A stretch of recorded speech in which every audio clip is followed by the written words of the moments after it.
सो thermodynamic में हम लोग आखिरी टॉपिक पढ़ने जा रहे हैं, कार्नोट्स हीट इंजन। ठीक है, तो अभी तक हम लोगों ने जो थर्मोडायनेमिक में पढ़ा है, बेसिकली ये समझा है कि वर्क तो हम हीट से ले रहे हैं, लेकिन पूरा वर्क नहीं मिल रहा है, पूरी Q1 का वर्क नहीं मिल रहा है। तो कुछ वर्क क्या हो रहा है, सिंक हो रहा है, लॉस्ट हो रहा है, हीट हो रहा है। हीट में या जैसे कि एग्जांपल मैंने बताया था, गाड़ी अब चला रहे हैं या कोई इंजन है या गाड़ी चला रहे हैं, पेट्रोल सोर्स Q1 आपने दिया तो कुछ तो गाड़ी चल रही है, ठीक है, कुछ आपका पेट्रोल उसमें इस्तेमाल हो रहा है वर्क में, लेकिन साथ ही में इंजन गर्म भी हो रहा है। तो यहाँ पर हमें यह समझ में आता है कि पूरी सोर्स से, पूरी हीट से वर्क में हम लोग कन्वर्ट नहीं कर पा रहे, यानी इफ़िशेंसी जो है इंजन की 100% नहीं हो पा रही है, इफ़िशेंसी 100% नहीं मिल पा रही है। बट जो कॉर्नट ने क्या कहा है, इन्होंने अपना कुछ कॉन्सेप्ट बताया, कुछ लॉस बताए या कुछ कॉन्सेप्ट या कुछ प्रोसेस बताएं, जिसमें इन्होंने कहा कि हमारा जो इंजन है वो बहुत ही अच्छा है, बहुत ही अच्छे से, मतलब कि मैक्सिमम हीट या 100% हीट हम कन्वर्ट करे ले रहे हैं, किसमें, वर्क में। तो क्या ये पॉसिबल हो सकता है? ऐसा पॉसिबल है? मुझे तो नहीं लग रहा है। तो इसीलिए हम कहेंगे कि ये जो इनका कॉन्सेप्ट है वो काफ़ी हद तक के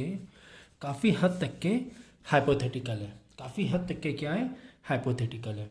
ओके, मतलब कि हाँ, बोलने की बातें, हाइपोथेटिकल का मतलब क्या होता है, बोलने की बातें हैं, ठीक है ना। तो खैर, अब ये कॉन्सेप्ट है हमें, तो कम से कम इन्होंने जो प्रोसेस बताया है उसमें नहीं 100%, कम से कम मैक्सिमम तो अचीव कर सकते हैं, मैक्सिमम तो अचीव कर सकते हैं। तो क्या बताया, देखो इन्होंने हीट इंजन के बारे में क्या बताया कि इनका जो हीट इंजन है वो पूरी हीट को कन्वर्ट कर रहा है, किसमें, वर्क में। तो मैं पहले ही कह चुका हूँ कि ये हाइपोथेटिकल है, ठीक है ना। हाँ, पढ़ेंगे ज़रूर, लेकिन तो होता क्या है कि अभी तक तो हम लोग यही कह रहे हैं, क्या all heat can not be converted to work, ये प्रैक्टिकल बात है। कन्वर्टेड टू वर्क, ये प्रैक्टिकल बात है, ये प्रैक्टिकल बात है, ठीक है ना। ये हाँ, ये तो होता ही है। लेकिन कॉर्नोट ने क्या कहा कि अगर हमारा प्रोसेस यूज़ किया जाए तो मैक्सिमम हीट, यानी कि पूरी हीट को हम वर्क में कन्वर्ट कर सकते हैं। तो इन्होंने कहा कि हमारा जो इंजन है वो मोस्ट एफिशिएंट है। क्या है? मोस्ट एफिशिएंट है। ओके, साथ ही में और क्या कहा, और कहा कि ये एक रिवर्सिबल इंजन है। रिवर्सिबल इंजन का मतलब, या रिवर्सिबल वर्क का मतलब आप समझ लो कि जहाँ पर जिस पोजीशन में हमारा सिस्टम था वापस उसी पोजीशन में आ गए, यानी कि जो टेम्परेचर पहले था वापस उसी टेम्परेचर में हम आ गए, रिवर्सिबल है। और इन्होंने बताया कि हम इफ़िशेंसी मैक्सिमम ले सकते हैं जो हम प्रोसेस बताने जा रहे हैं, ऐसा कॉर्नोट ने कहा। ठीक है, ठीक है, चलो। तो साथ ही साथ हम ये भी देखेंगे, जो तो इससे पहले भी हम लोगों ने एफिशिएंसी की डेरिवेशन की है, Q2/Q1 as well as 1 - T2/T1, तो इसका भी सपोर्ट हम लेंगे। ओके, तो ठीक है। तो क्या प्रोसेस है, प्रोसेस ये बताया कि सबसे पहले आप एक कंटेनर लो या एक बॉडी है आपकी, तो सबसे पहले परफेक्टली कंडक्टिंग बॉडी लेना है हमें। कैसे लेनी है? परफेक्टली कंडक्टिंग, ठीक है। ये बॉडी हमने ली, यहाँ पे समझो टेम्परेचर T1 है, लेकिन इस बॉडी को हम क्या कह रहे हैं, ये बॉडी हमारी परफेक्टली कंडक्टिंग है। Okay, okay. उसके बाद एक और बॉडी है हमारे पास, या डिज़ाइन है हमारे पास, जहाँ पे टेम्परेचर 2 है, जहाँ पर हीट हो रही है सिंक। हीट क्या हो रही है? सिंक। अब हीट सिंक हो रही है, देखो ये तो है हमारा सोर्स जहाँ पर हम हीट दे रहे हैं।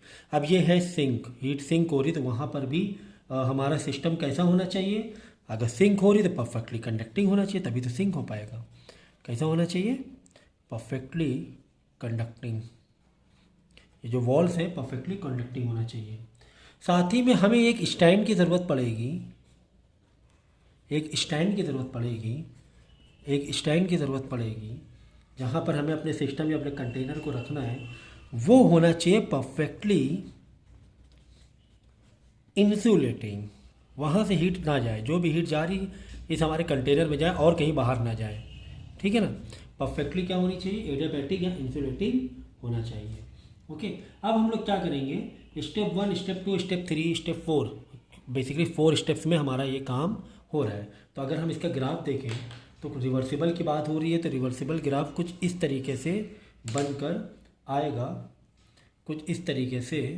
यानी कि अगर P और V का ग्राफ हम लोग ले रहे हैं तो रिवर्सिबल फंक्शन है, अगर यहाँ से स्टार्ट हुआ है तो ये कुछ इस तरीके से जाएगा, आगे चल के वॉल्यूम बढ़ेगा, थोड़ा प्रेशर कम होगा।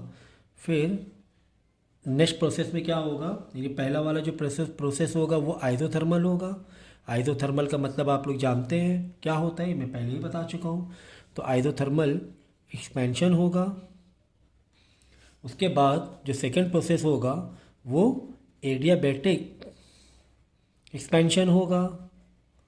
दोनों में ही एक्सपेंशन हो रहा है, लेकिन एक बार में आइसोथर्मल, यानी पहली बार आइसोथर्मल एक्सपेंशन हुआ, दूसरी बार एडियाबैटिक एक्सपेंशन हुआ है। अब यहाँ पर कॉम्प्रेशन होगा। कॉम्प्रेशन होगा मतलब जैसे कि एक बार पिस्टन ऊपर चला गया तो एक्सपेंशन हुआ, लेकिन जो ऊपर जा रहा है उसके दो प्रोसेस हो रहे हैं, एक बार आइसोथर्मल और एक बार एडियाबैटिक। ओके, तो अब ये पिस्टन फिर वापस नीचे आ रहा है, यानी कॉम्प्रेस हो रहा है, तो एक बार तो आइसोथर्मल कॉम्प्रेशन होगा, कॉम्प्रेशन होगा, और फिर एक बार वापस जब वापस फाइनली इनिशियल पोजीशन में पहुंच जाएगा तो कॉम्प्रेशन तो यहाँ पर भी होगा, लेकिन कौन सा होगा? एडियाबैटिक ही होगा। कॉम्प्रेशन में एडियाबैटिक हो रहा है। एडियाबैटिक हो रहा है, इसका मतलब क्या हुआ? इसका मतलब ये हुआ कि हीट को हम बाहर नहीं जाने दे रहे हैं, हीट को हम बाहर नहीं जाने दे रहे हैं। ठीक है ना? ये हुआ, समझ गया? तो isothermal expansion, then adiabatic expansion, then isothermal compression, then adiabatic compression. तो अभी देखो 1 बाय 1 सारे स्टेप्स में हम लोग इसका काम करने का तरीका, कॉर्नर के जो थ्योरी है इसका काम करने का तरीका हम लोग देखेंगे। ठीक है, तो हमने क्या किया? स्टेप 1 में हमने क्या किया? हमने ये किया कि एक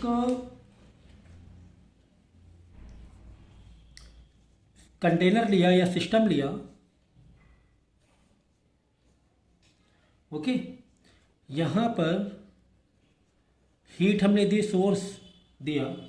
ओके, और सोर्स जो दिया है वो T1 दिया है, यानी कि जो टेम्परेचर हमने दिया है T1 दिया हुआ है। ओके, और यहाँ पर तो पूरी गैस है। ओके, फिर यहाँ पर एक पिस्टन हमने दिया है, मूवेबल पिस्टन है ये, और इस पिस्टन में हमने कुछ वेट रखे हुए हैं, कुछ वज़न रखा हुआ है। क्या रखा है? कुछ वज़न रखा हुआ है। तो यहाँ पर जो अब हमने हीट दी है, हीट दी है, और ये जो वॉल है ना, ये सब क्या है? परफेक्टली कंडक्टिंग है। क्या है? परफेक्टली कंडक्टिंग है। ओके, तो होगा क्या? आइसोथर्मल एक्सपेंशन हो जाएगा। क्या होगा? आइसोथर्मल एक्सपेंशन होगा यहाँ पर। भाई हीट, जब हीट की वजह से टेम्परेचर बढ़ेगा तो ये जो पिस्टन है इसमें जबकि वज़न रखा हुआ है, तो ये पिस्टन है, तो क्या होगा? पिस्टन में धीरे धीरे पिस्टन ऊपर उठेगा। सो आइसोथर्मल प्रोसेस है, तो आइसोथर्मल प्रोसेस का मतलब क्या हुआ? कि टेम्परेचर में कोई भी चेंज नहीं हो रहा है। टेम्परेचर में कोई भी चेंज नहीं हो रहा है। क्यों सर? तो हीट कहाँ जा रही है? परफेक्टली कंडक्टिंग बॉडी है, कुछ हीट बाहर जा रही है, कुछ से पिस्टन ऊपर जा रहा है। ओके, ठीक है, ये तो हो गया पहला स्टेप। फिर स्टेप टू में क्या होगा कि हमारे पास जो सिस्टम है अब वो एडियाबैटिक है। हमने हीट देना यहाँ से बंद कर दी, अब हीट देना बंद कर दी है। ठीक है, तो हमारे पास जो सिस्टम है वो एडियाबैटिक है। ओके, पिस्टन हमने लगा दिया है और पिस्टन में और वेट बढ़ा दिया है।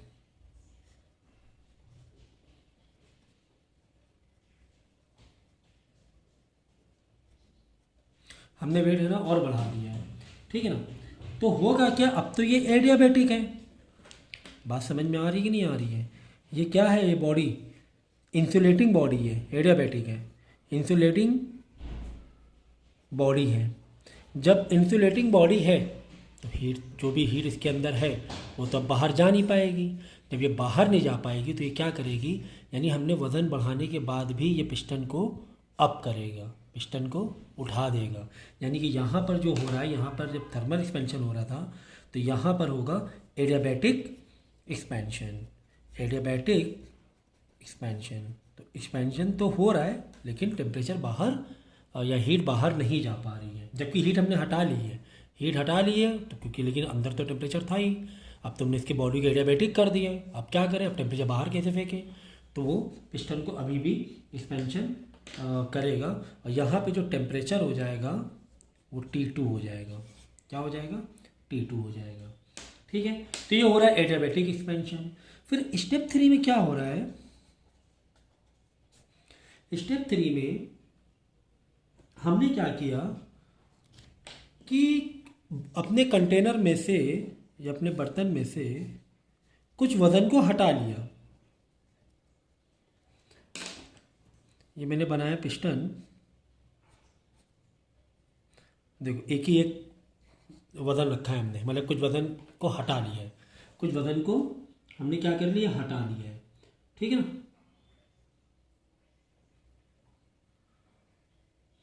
और यहाँ पर जो बॉडी है वो कौन सी बॉडी है? बोलो, कंडक्टिंग बॉडी है। अब वापस हम लोग कंडक्टिंग में आ गए। कंडक्टिंग बॉडी है,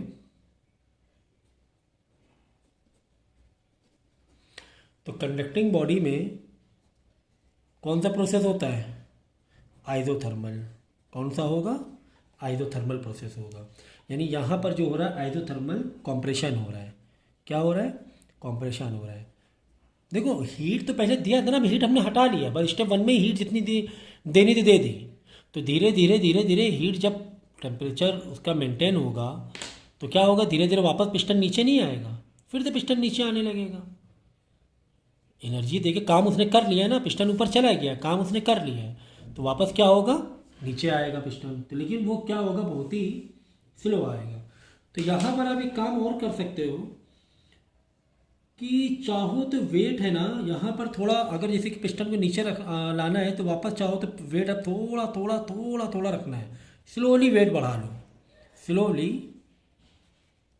वेट को क्या कर लो, इंक्रीज कर लो या रख लो।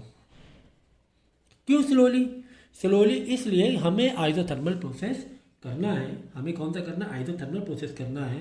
हम चाह रहे हैं कि टेम्परेचर में कोई भी फर्क ना आए। तो टेम्परेचर यहाँ पर भी T2 ही है। देखो यहाँ पर T1 है, यहाँ पे T2, और स्टेप 3 में भी T2 ही है। ठीक है ना? ठीक है, लेकिन यहाँ पर क्या हो रहा है, कंप्रेस हो रहा है। कंप्रेस क्यों होगा? कॉमन सेंसर हमने देखा ना, इंजन का पिस्टन हीट लेने के लिए वापस जब ऊपर आके काम कर लिया उसने, तो फिर से वो नीचे नहीं आएगा, क्योंकि उसने हीट को खर्चा कर लिया, एक्सपेंशन हो गया। जब हीट खर्चा हो गई तो वापस अपने पोजीशन में पिस्टन आएगा, फिर से अपने पोजीशन में पिस्टन आएगा, है कि नहीं है? अब यहाँ पर क्या था, एडियाबैटिक था, तो जब ये एक्सपेंशन हुआ हमें यहाँ वजन क्यों रखना पड़ा, वापस क्यों नहीं आया खुद से? वापस इसलिए खुद से नहीं आया क्योंकि एडियाबैटिक एक्सपेंशन था। ये बॉडी है ना, बाहर है ना, हीट नहीं जा रही थी, बाहर हीट नहीं जा पा रही थी, हीट ने पूरा अप कर दिया था पिस्टन को। लेकिन यहाँ पर हमने क्या किया है, बॉडी को वापस कंडक्टिंग में लेकर आ गए। जब कंडक्टिंग में लेकर आ गए डेफिनेटली बाहर हीट जा सकती है। तो जब बाहर हीट जा सकती है, कुछ हीट जो भी इंटरनल एनर्जी है वो अगर कन्वर्ट हुई जा रही है, बाहर चली जा रही है, तो डेफिनेटली पिस्टन धीरे धीरे धीरे नीचे आएगा। और हम लोग थोड़ा थोड़ा वेट रख रहे हैं तो पिस्टन धीरे धीरे नीचे आ रहा है, हीट बाहर रिलीज हो रही है। ठीक है, तो ये तो हो गया थर्मल कंप्रेशन। और इसमें क्या हो रहा है, हीट रिलीज हो रही है, तभी तो हम इसे कह रहे हैं सिंक। सिंक क्या हो रही, हीट रिलीज हो रही है। ओके, फिर क्या हुआ स्टेप 4 में। स्टेप 4 में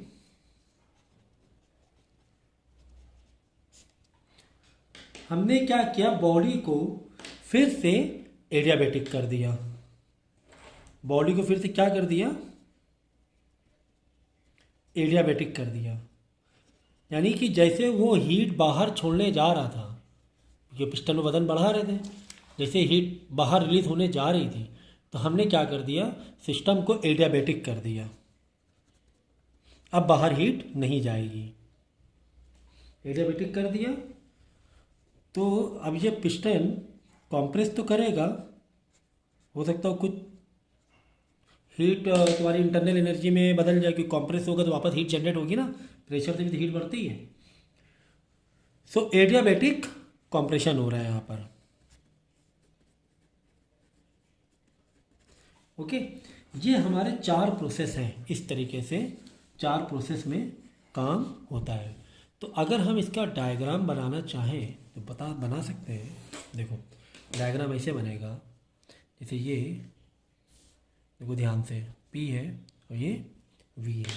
पहले क्या हुआ, पहले आइसोथर्मल एक्सपेंशन हुआ है और टेम्परेचर में कोई भी चेंजेस नहीं हुआ है, कोई भी चेंजेस नहीं हुआ है।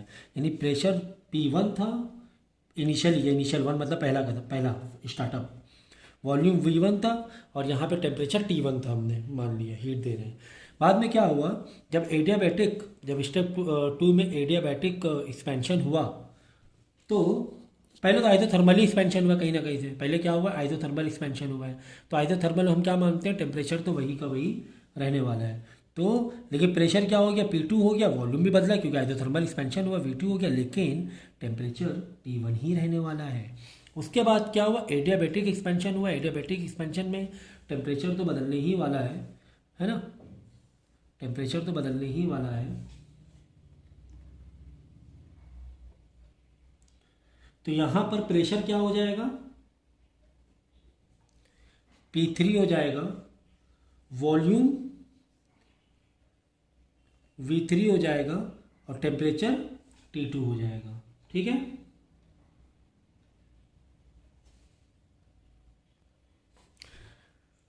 तो ये जो प्रोसेस है ये हो गया आपका आइसोथर्मल पहला वाला स्टेप,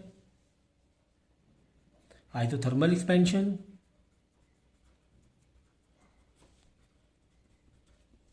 ये जो प्रोसेस है ये है आपका adiabatic expansion, second step.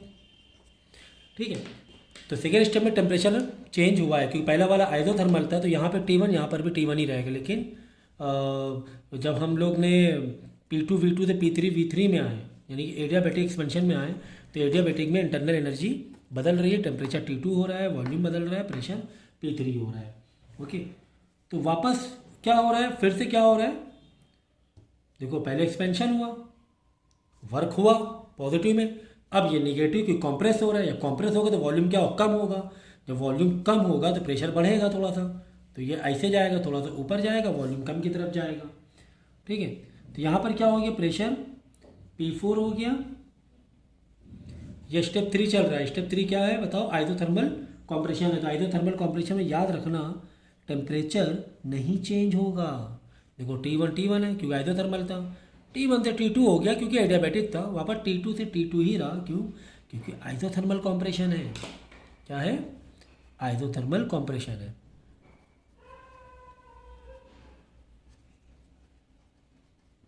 Okay, फिर बाद में क्या हुआ, एडियाबैटिक कॉम्प्रेशन हो रहा है क्योंकि हमने बॉडी क्या कर दी, इंसुलेटिंग कर दी। जब बॉडी को इंसुलेटिंग कर दी है तो कॉम्प्रेस तो होगा लेकिन एडियाबैटिक होगा प्रोसेस 4 में।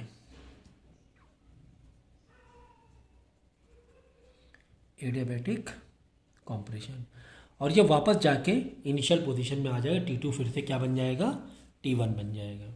ठीक है ना। तो प्रेशर हर जगह चेंज हो रहा है, वॉल्यूम हर जगह चेंज हो रहा है।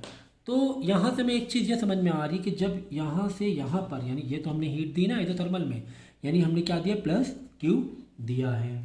ओके, इसके बाद T1 से T2 हुआ है, क्योंकि देखो हीट हमने सिर्फ पहले वाले प्रोसेस में ही दी है। गैस हमने पहले अभी चलाई थी, बाद में हटा ली गैस, चारों बाकी तीनों स्टोव गैस हटा के साइड में रख दिया, बस हीट जितनी देनी दे दी है। तो यहाँ पर डेफिनेटली कोई भी हम हीट नहीं दे रहे हैं, तो यहाँ पे क्यू लेने की ज़रूरत नहीं है कि जिस तरह यहाँ पे क्यू लिया हमने, क्योंकि हीट दी है। यहाँ पर हीट तो हम लोग नहीं दे रहे हैं। ठीक है, लेकिन जब यहाँ से देखो तीसरा वाला जो प्रोसेस है, जब आइसोथर्मल कॉम्प्रेशन हो रहा है या आइसोथर्मल कॉम्प्रेशन हो रहा है, तो यहाँ पर क्या हो रहा है, हीट रिलीज हो रही है। आइसोथर्मल कॉम्प्रेशन में स्टेप 3 में हीट क्या हो रही है, देखो सिंक हो रही है, रिलीज हो रही है। तो यहाँ पर हम कह सकते हैं कि हमारी हीट माइनस में जा रही है, -Q2 हो रहा है ना। ये Q1 है सोर्स मेन हीट, Q1 हीट सिंक होना, -Q होना। ठीक है, फिर वापस एडियाबैटिक प्रोसेस है, तो एडियाबैटिक में तो टेम्परेचर, एडियाबैटिक में तो हीट हम बाहर नहीं जा सकती है, तो यहाँ पर हमें Q देने की ज़रूरत नहीं, क्योंकि यहाँ पर एडियाबैटिक, दोनों ही एडियाबैटिक में Q बाहर या अंदर नहीं आ रही है। आइसोथर्मल में एक तरफ अंदर आ रही है और एक तरफ बाहर जा रही है, समझ गए। हीट आई, एडियाबैटिक आ गया, कुछ नहीं हुआ, ना हीट गई ना आई, फिर हीट रिलीज हुई, -Q, हीट बाहर गई, फिर वापस एडियाबैटिक हो गया, हीट ना गई ना आई। ओके, तो इस तरीके से हम लोग दिखा सकते हैं एक साइक्लिक प्रोसेस को इस तरीके से हम लोग एक्सप्रेस कर सकते हैं। सो अब हम लोग क्या करते हैं, हम लोग एक काम करेंगे, एक ग्राफ तो मैंने समझा दिया है, पूरा सारा वर्क निकाल लेते हैं चारों प्रोसेस का। ठीक है ना, वो ऑल प्रोसेस का वर्क निकाल लेंगे। तो स्टेप 1 में क्या हो रहा है, स्टेप 1 में डेल्टा T 0 है। क्यों, क्योंकि आइसोथर्मल प्रोसेस है, ये सब याद कर लो। अब एक थोड़ी सी एक इमेजिनेशन भी होना चाहिए। यहाँ पर क्या हो रहा है, इसमें यहाँ पे कोई भी चेंज और टेम्परेचर में चेंजेस नहीं है। क्यों नहीं है सर चेंजेस, हीट तो हम दे रहे हैं। हाँ ठीक है, तुम हीट दे रहे हो, लेकिन ये बॉडी क्या है, परफेक्टली कंडक्टिंग है। कुछ हीट बाहर भी चली जा रही है, कुछ हीट ऊपर एक्सपेंशन भी कराई ले रही है। ठीक है, यानी कि जब टेम्परेचर नहीं बढ़ेगा तो इंटरनल एनर्जी में कोई भी चेंजेस नहीं। याद रखना, टेम्परेचर में कोई चेंज नहीं, इंटरनल एनर्जी में, मॉलिक्यूल्स में कोई चेंज नहीं। इसका मतलब ये हुआ कि जितना भी तुमने Q दिया उतना पूरा वर्क हो गया, है ना। यही तो बात हुई है। अरे भाई, heat is equal to what, बार बार समझाना पड़ता है। Heat is equal to what, हमने हीट दी, हीट का मतलब क्या हुआ, वर्क प्लस डेल्टा यू। कुछ काम होगा, कुछ इंटरनल एनर्जी बदलेगा, लेकिन इंटरनल एनर्जी 0, यानी कि जो ये काम किया है वो पूरा का पूरा वर्क हमारा हो गया है। तो वर्क हम लोग फॉर्मूला डालेंगे, आइसोथर्मल का फॉर्मूला याद रख लो, nRT, क्योंकि टेम्परेचर 1 है, log E V2/V1। ये हमने आपको पिछली बार ही बताया था कि किस तरह log E V2/V1 हम लोग लेते हैं। ठीक है, और ये जितना भी वर्क है, जितना वर्क किया है, ये वर्क 1 मतलब इज इक्वल टू Q1 के बराबर है। हमने यहाँ पे हीट कितनी दी, Q1 दी है, और हम यहाँ पे ये कह रहे हैं कि पूरा का पूरा हमने वर्क लिया है, तो पूरा का पूरा ये क्या हो गया, Q1 हो गया। कुछ भी वेस्टेज फिलहाल आइसोथर्मल एक्सपेंशन में हम कुछ भी वेस्टेज नहीं मान रहे, पूरा का पूरा वर्क हमारा हो गया है। ठीक है, उसके बाद स्टेप 2 वाली प्रोसेस देखेंगे। एक तो ये वर्क निकल आया, ठीक है। अब स्टेप 2 की प्रोसेस देखेंगे, ये वाली एडियाबैटिक वाली। देखो स्टेप 2 में हम क्या कह रहे हैं, हम ये कह रहे हैं, अब देखो पहले प्रोसेस में ही हीट दी है, बाद में कहीं भी हीट नहीं दी है। हाँ, तीसरे में हीट रिलीज ज़रूर हुई है। तो यहाँ पर हम ये कह रहे हैं कि भाई हमने तो कोई हीट नहीं दी है, क्यों, तो हमारा 0 है। क्यों क्या है, हमारा 0 है। तो अगर हम Q का फॉर्मूला डालें, वर्क प्लस डेल्टा U, कि जितनी भी हीट देंगे वो वर्क में बदलेगा, कुछ इंटरनल एनर्जी में बदलेगा, लेकिन यहाँ पर हीट तो हमने 0 दिया, तो वर्क प्लस डेल्टा यू। इसका मतलब जो भी इंटरनल एनर्जी होगी वो वर्क के माइनस में हो जाएगी, कह सकते हैं, कह सकते हैं। यानी यहाँ पर जो काम कर रहा है वो इंटरनल एनर्जी काम कर रही है। यानी एडियाबैटिक एक्सपेंशन, बाहर से हम कोई भी हीट नहीं दे रहे हैं और फिर भी एक्सपेंशन हो रहा है, मतलब इंटरनल एनर्जी काम कर रही है। लेकिन वर्क क्या हो रहा है, यहाँ पर माइनस में हम लिखेंगे। ठीक है, ठीक है। तो चलो वर्क 2 का फॉर्मूला डाल दें। एडियाबेटिक प्रोसेस है तो एडियाबेटिक के हिसाब से फॉर्मूला डालेंगे। एडियाबेटिक के लिए क्या होगा, NR T2 - T1। क्यों? क्योंकि टेम्परेचर में बदलाव है, इंटरनल एनर्जी काम कर रही है, अपना टेम्परेचर लूज करेगी। तो T2 - T1 upon 1 minus gamma. तो ये याद रखना है, ये एडियाबेटिक, जब हम कोई वर्क एडियाबेटिक के थ्रू कराते हैं, इंटरनल एनर्जी के थ्रू कराते हैं, तो ये फॉर्मूला हम लोग लगाएंगे। ठीक है, तो T2 - 1 माइनस गामा। अब ये क्योंकि वर्क हमारा नेगेटिव में है तो हम क्या साइन माइनस लगा दें, तो हम यहाँ पर साइन माइनस का लगा देंगे। ठीक है, ओके सर, स्टेप 2 हो गया। स्टेप 3 में देखते हैं कितना काम हुआ है।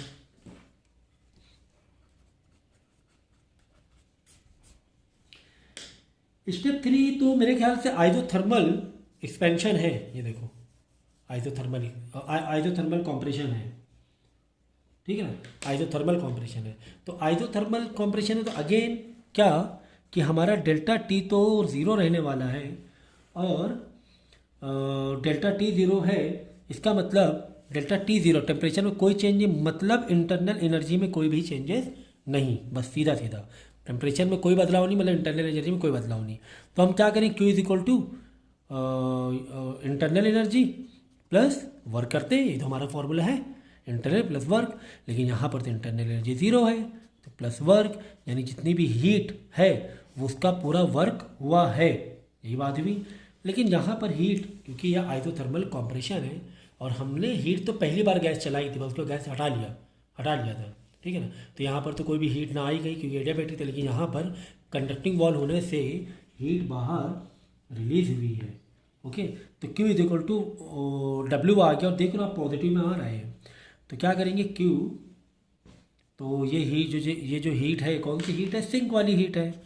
सिंक वाली हीट के लिए देखो Q1 हम लोग किसके देते हैं, Q1 हम लोग सोर्स वाली हीट के लिए लेते हैं, हीट हम ले रहे हैं। Q2 मतलब जो हीट रिलीज हो रही है।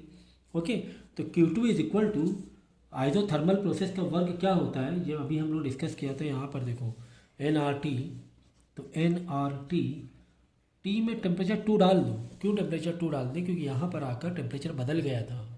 पहले टेम्परेचर 1 था, लेकिन यहाँ पर आके एडियाबेटिक में टेम्परेचर बदल गया था, T2 हो गया था। ग्राफ भी देखते जाओ, ये देखो टेम्परेचर यहाँ पे क्या हो गया, adiabatic expansion step 3, step 1, step 2, step 1, step 2, step 3, step 4। सही है। हाँ, ये वाला देखो, ये T2। ओके, यहाँ पर यहाँ से नहीं बदला ना कुछ भी, तो T2 है हमारा। तो nRT2 log E, और जो वॉल्यूम है, वॉल्यूम भी तो बदला है, यहाँ पे मैंने 2 क्यों किया, ये 4 होना चाहिए, 1 2 3, ये 4 होना चाहिए।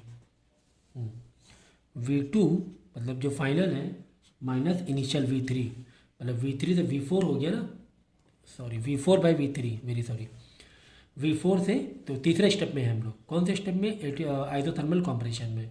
आइसोथर्मल कॉम्प्रेशन मतलब no change in temperature, isothermal है, टेम्परेचर में कोई चेंज नहीं, मतलब इंटरनल एनर्जी में कोई चेंज नहीं है, जितना Q उतना वर्क।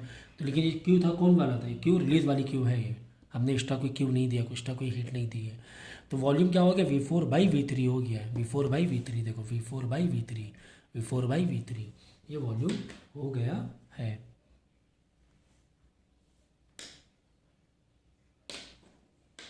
ठीक है, तो इसका ब्लॉक मार लें। आ जाओ अब स्टेप 4 में।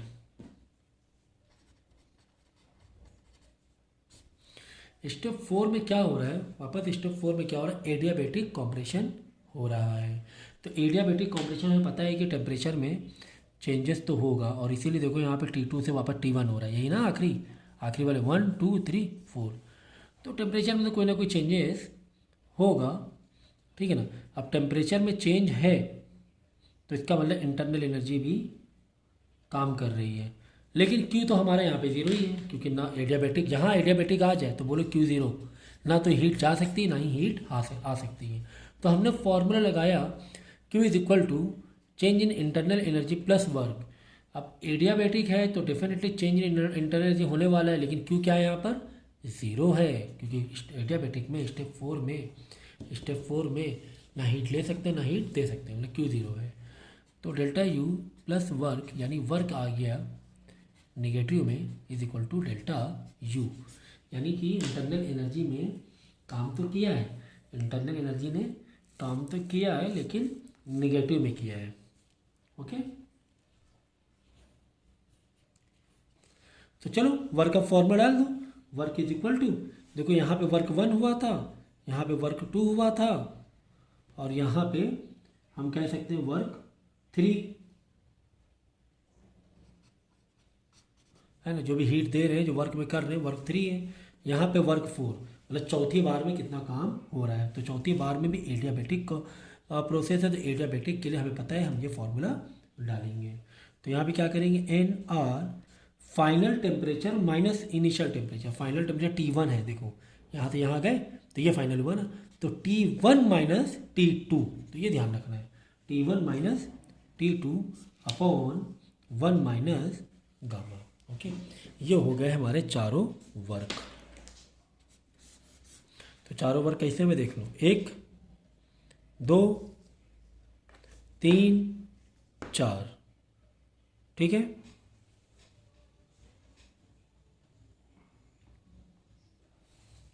अब हमें निकालना है वर्क नेट, कि नेट वर्क कितना हो रहा है।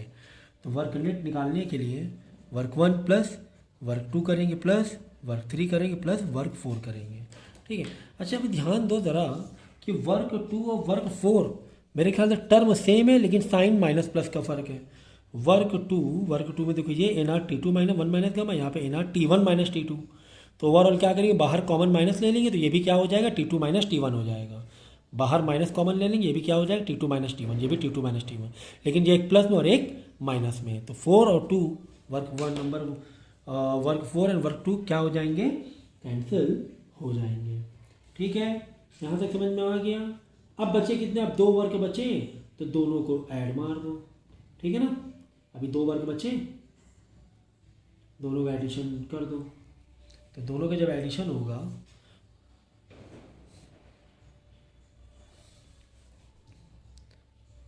Is equal to N R, work 1 कहाँ गया, ये T1 log E V2 upon V1 plus work 3 कहाँ गया, ये N R T2 log E V4 by V3। Okay sir, अब हम क्या कुछ डिनोमिनेटर कॉमन करके कुछ ना कुछ चीज़ें इसमें बाहर निकाल सकते हैं, या पहले कॉमन जो हो रहा है कॉमन निकाल लो आप।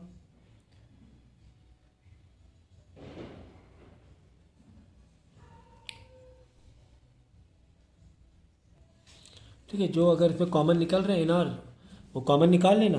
तो अगर हम वर्क नेट की बात करें, अगर इफ़िशेंसी के फॉर्मूले से, चलो अभी इफ़िशेंसी भी निकालना है ना, अगर इफ़िशेंसी से बात ये करें, तो इफ़िशेंसी का फॉर्मूला क्या है हमारा, वर्क, हाँ नेट कह लो, अपॉन टोटल हीट जो आपने Q1 दिया हुआ है। तो वर्क जो नेट है वो यही तो वर्क नेट है, वर्क नेट क्या यही तो है। तो इसको डिनोमिनेटर कॉमन करके फाइनली जो हमारा ये आएगा, इसका जो एक्सप्रेशन बनेगा वो बनेगा N R T1 log E V2 बाई V1 plus N are T2 जो सेम था, पूरा रख रहे हैं ना हम लोग, वर्क नेट ऊपर रख रहे हैं न्यूमरेटर में, log E V4 by V3 upon Q1 है, अपॉन क्या है, Q1 है। तो Q1 क्या था, यही तो तुम्हारा Q1 था पहला वाला, जितनी हमने हीट दी, यही तो पूरा Q1 है ना, क्योंकि इंटरनल एनर्जी थी नहीं, जितनी हीट दी थी उतना पूरा वर्क हो गया था। तो अपॉन इस वाले सिंबल से आप ये रिड्यूस कर लेंगे, मतलब डिनोमिनेटर रख देंगे, क्योंकि Q1 डिनोमिनेटर में, log E V2 बाई V1। ओके, ये फाइनली क्या आ गया, एफिशिएंसी आ गई इंजन की। ओके, एफिशिएंसी आ गई।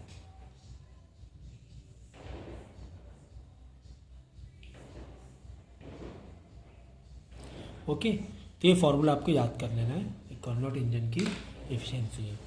तो समझ गए। तो इस तरह स्टेप 1 से लेकर 4 तक के हमारे पास होते हैं, isothermal, adiabatic, again isothermal, then again adiabatic. Okay, तो एडियाबैटिक में आइसोथर्मल याद रखना, आइसोथर्मल टेम्परेचर चेंज नहीं होगा, डेल्टा टी ज़ीरो होगा। जब डेल्टा टी ज़ीरो होगा तो इंटरनल एनर्जी भी ज़ीरो हो जाएगी। पहली बार में हमने हीट बाहर से दी थी तो पूरी पूरी Q1 वर्क में बदल जाएगी, और आइसोथर्मल में जो वर्क का फॉर्मूला होता है वो ये होता है, that will be also equal to Q1। Step 2 में क्या हुआ, स्टेप 2 में अब हम हीट नहीं दे रहे, हीट हमने हटा लिया, बस हटा लिया, मेरा जितना हीट देना दे लिया था। क्यू तो हम लोग ज़ीरो दे रहे हैं, और क्यू इज इक्वल टू क्या होता है, heat is equal to work upon change in internal energy. तो यहाँ पर क्यू तो ज़ीरो ही है क्योंकि एडियाबैटिक है, हीट हम ना दे सकते हैं ना ले सकते हैं। तो यहाँ पर वर्क इधर आके माइनस में हो जाएगा, तो ओवरऑल जो एडियाबैटिक का फॉर्मूला डालोगे वर्क का उसमें माइनस लगा लोगे क्योंकि अपोजिट वर्क हो रहा है। फिर स्टेप 3 में क्या हो रहा है कि अगेन आइसोथर्मल हो रहा है, मतलब हीट बाहर जा रही है। हाँ, हीट दे तो नहीं, हीट देना बन के बाहर जा रही है। आइसोथर्मल में चेंज इन टेम्परेचर ज़ीरो होता है, मतलब इंटरनल एनर्जी भी ज़ीरो होती है। इस बार इंटरनल एनर्जी ज़ीरो हो जाएगी, हीट के फॉर्मूले में डालोगे इंटरनल एनर्जी ज़ीरो हो जाएगी। जो भी वर्क होगा वो क्यू होगा, लेकिन यहाँ पे हीट सिंक हो रही है तो यहाँ पे नेगेटिव में वर्क नहीं, वैसे पॉजिटिव में ही आ रहा है, नॉन नेगेटिव में नहीं रहेगा, नेगेटिव में यहाँ पे रहेगा।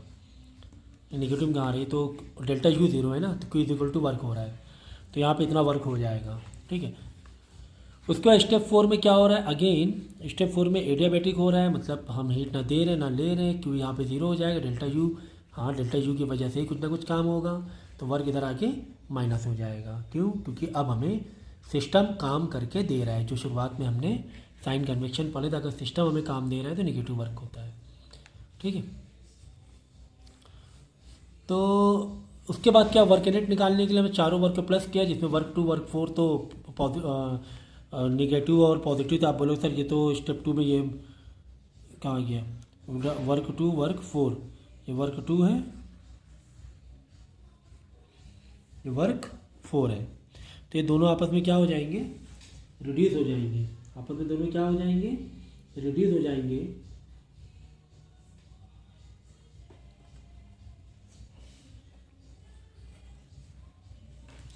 आप बोलो सर यहाँ तो T2 माइनस T1 है, यहाँ तो T1 माइनस T2 है, तो क्या हो जाएगी, T2 माइनस T1 हो जाएगा। इसके वर्क को माइनस बाहर लेना, बाहर माइनस लेके तुम्हें चलना है। देखो भाई माइनस क्या है ना बाहर, ये माइनस बाहर लेके चलना है। तो ये माइनस कैसे है सर, माइनस माइनस से प्लस हुआ जा रहा है, प्लस नहीं हो रहा है। क्यों, क्योंकि ये T2 माइनस T1 है, तो जब इसको माइनस एक और कॉमन लोगे बाहर, माइनस माइनस प्लस हो जाएगा, ये वाला T2 माइनस T1 हो जाएगा, टर्म सेम हो जाएगा, एक पॉजिटिव निगेटिव हो जाएगा, कट जाएगा। समझिए, तो इस तरीके से efficiency is equal to work net upon Q1। Work net का पूरे वर्क नेट जो तुमने निकाला है वो रख देंगे। Q1 तो पहले वाले प्रोसेस से पूरी हीट वर्क में बदली थी, पूरी हीट वर्क में बदली थी, वो नीचे अपॉन में कर देंगे। ओके, ये है heat engine, Carnot heat engine का पूरा प्रोसेस। ठीक है, अब इसी में एक टॉपिक रहेगा, रेफ्रिजरेटर कैसे काम करता है। हम लोग तो हमेशा कहते हैं कि हॉट बॉडी से कोल्ड बॉडी की तरफ हीट ट्रांसफ़र होती है, लेकिन यहाँ पे कहानी उल्टा हो रहा है। यहाँ पे क्या हो रहा है, जो हीट ट्रांसफ़र हो रही है from cold body to hot body की तरफ हो रहा है, लेकिन ये बिना किसी एक्सटर्नल एजेंट से पॉसिबल नहीं है। बाय नेचर हॉट से कोल्ड होता है, लेकिन यहाँ पर हम क्या कोल्ड से हॉट करा रहे हैं, कैसे सर। देखो बाहर का टेम्परेचर समझो 25 सेल्सियस है, और अंदर पानी रखा, पानी तुम्हारा 10 सेल्सियस में हो गया है, वापस क्या होगा, ये हीट रिलीज़ करेगा, 5 सेल्सियस हो जाएगा, बाहर का टेम्परेचर बढ़ जाएगा, जितना बढ़ जाए टेम्परेचर बाहर 27, 28, 30 जो भी हो। अगर बिल्कुल एक पैकिंग में देखोगे तो भाई 5 रिलीज़ किया तो 5 इसको मिल गया, 30 हो गया यहाँ पर। ओके ना, तो यहाँ पे क्या हो रहा है, उल्टा हो रहा है। जबकि इसका टेम्परेचर पहले से कम था, इसका टेम्परेचर यानी फ्रिज के अंदर का टेम्परेचर पहले से कम था, फ्रिज के बाहर का टेम्परेचर पहले से ज़्यादा था, लेकिन फिर भी क्या हो रहा है, और बॉटल को ठंडा कर रहा है और हीट दे रहा है। ये अपनी एनर्जी यानी हाँ ठीक है, अपनी हीट कोल्ड बॉडी ये बाहर की तरफ दे रही, इसीलिए तो एसी या फिर फ्रिज के बाहर हमें गर्म हवा या गर्म होता हुआ दिखाई देता है। क्यों, क्योंकि अंदर की हीट और खींच रहा है और खींच रहा है और खींच रहा है। तो ये इसमें एक मैकेनिज़्म होता है, मशीन होती है, वो उसके थ्रू ये काम होता है कि इक्विलिब्रियम में नहीं होता है वो कौन से, मतलब जो हम लोग देखते हैं कि हॉट और कोल्ड बॉडी मिला दें इक्विलिब्रियम हो जाता है, इक्विलिब्रियम नहीं होने देता है, हीट उसे रिलीज़ करना पड़ता है। तो रिवर्स पूरा काम होता है। तो रेफ्रिजरेटर क्या है, एक तरह रिवर्स हीट इंजन है। रेफ्रिजरेटर क्या है, एक तरह से रिवर्स हीट इंजन है। ओके, ये रिवर्स हीट इंजन है। यहाँ पर कहानी पूरी उल्टी है, यहाँ पे कहानी ठीक है, हम जो तो कहेंगे Q1 is equal to work plus Q2, लेकिन हो क्या रहा है यहाँ पर, हो ये रहा है कि जो हमारा सोर्स है, जो हमारा सोर्स है हीट लेने का, वहाँ पे टेम्परेचर समझो T1 है, ओके, वो है T1। तो सोर्स हमारा यहाँ पर क्या है, सोचो ज़रा, कहाँ से हीट ले रहे हैं हम लोग? हीट फ्रिज के अंदर, जो रेफ्रिजरेटर के अंदर जो बॉडी है हमारी, इसका इनिशियल टेम्परेचर ज़्यादा था कंपेयर, मतलब अगर टाइमलाइन पे देखेंगे तो, अब बाद में धीरे धीरे कम होता जाता है, तो सोर्स वो हो रहा है यहाँ पर T1, ठीक है ना। तो इंजन क्या काम कर रहा है फिर यहाँ पर? इंजन हमारा काम करके दे रहा है, और सिंक जो हो रहा है वो हो रहा है T2, यानी टेम्परेचर T2 और T1, यानी कि यहाँ पर जो हीट सिंक हो रही है, हीट जो सिंक हो रही है, ये सोचो कहाँ के लिए हो रही है? सोचो, कोल्ड बॉडी के लिए हो रही है। किसके लिए हो रही है? कोल्ड बॉडी के लिए। बाकी हीट फेंके दे रहा है, बाकी हीट बाहर फेंके दे रहा है, ठीक है। जो सिंक होगी वो कोल्ड बॉडी के लिए होगी, ठीक है ना। क्यों? क्योंकि बाकी जो हीट होती है वो बाहर फेंक देगा। तो T1 क्या है? T2 के बड़ा है। T1 क्या है? T2 से बड़ा है, ठीक है। तो समझ गया ना इंजन कैसे काम कर रहा है? तो हीट कोल्ड बॉडी से ले रहा है, सोर्स में पहुंचा रहा है, मतलब सोर्स यहाँ पे कहीं, सोर्स जो हो जाएगा वो बाहर की तरफ हो जाएगा, बाहर फेंक रहा है, उल्टा प्रोसेस हो रहा है। तो एरो ऐसे बना दो, उल्टा प्रोसेस हो रहा है, ठीक है। तो ये आपको याद रखना है। तो ये सब काम कौन करेगा? ये हमें पता है, ये सारा काम कौन करेगा? ये इलेक्ट्रिकल इक्विपमेंट या इलेक्ट्रिकल जो भी आपके डिवाइसेस हैं, जैसे रेफ्रिजरेटर भी क्या है, एक तरीके से इलेक्ट्रिकल इक्विपमेंट ही हुआ ना। तो ये सारे काम ये करेंगे, ठीक है।